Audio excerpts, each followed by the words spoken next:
श्री राम जी का विवाह और राज्याभिषेक दोनों ही शुभ मुहूर्त देखकर शास्त्रों के अनुसार विधि पूर्वक संपन्न किए गए थे।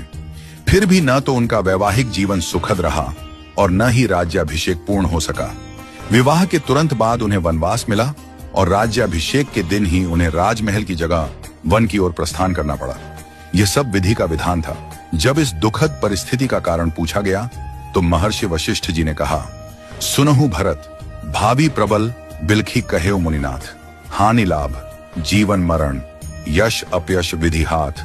हे भरत, भावी बहुत बलवान होता है, हानि लाभ जीवन मरण यश अपयश सभी विधाता के हाथ में है। मनुष्य चाहकर भी भाग्य को नहीं बदल सकता। श्री राम जो धर्म के मूर्तिमान स्वरूप हैं, जिनके जीवन का प्रत्येक क्षण मर्यादा और सत्य की मिसाल है, वे भी अपने भाग्य को नहीं टाल सके। उन्हें वनवास मिला, पत्नी सीता को खोना पड़ा और अंत में उन्होंने स्वयं सरयू में जल समाधि लेकर अपनी लीला का समापन किया। श्री कृष्ण जिन्हें योगेश्वर कहा गया, जिन्होंने गीता में कर्म, ज्ञान और भक्ति का मार्ग बताया, वे भी अपने कुल के विनाश को नहीं रोक सके।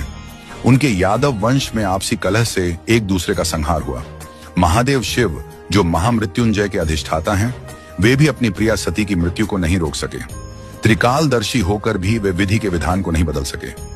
रामकृष्ण परमहंस जिन्हें दिव्य सिद्धियां प्राप्त थीं और जिन्होंने हजारों लोगों को ईश्वर का मार्ग दिखाया, वे भी कैंसर जैसी बीमारी को नहीं रोक सके। उन्होंने कहा था, यह शरीर नश्वर है, आत्मा ही अमर है। रावण जिसके पास अपार बल और ज्ञान था, जो शिव का भक्त था, वह भी अपने अहंकार के कारण नाश को नहीं टाल सका। कंस जो जानता था कि श्री कृष्ण उसका अंत करेंगे, फिर भी विवश था। इन सभी घटनाओं से यही सिद्ध होता है कि मनुष्य अपने जन्म के साथ ही जीवन और मरण, यश और अपयश, लाभ और हानि, स्वास्थ्य और रोग, शरीर का स्वरूप, परिवार, समाज, देश और स्थान, इन सब का निर्धारण करके आता है। मनुष्य को यह भ्रम होता है कि वह सब कुछ नियंत्रित कर रहा है, लेकिन वास्तव में सब कुछ ईश्वर के संकेत से ही चलता है।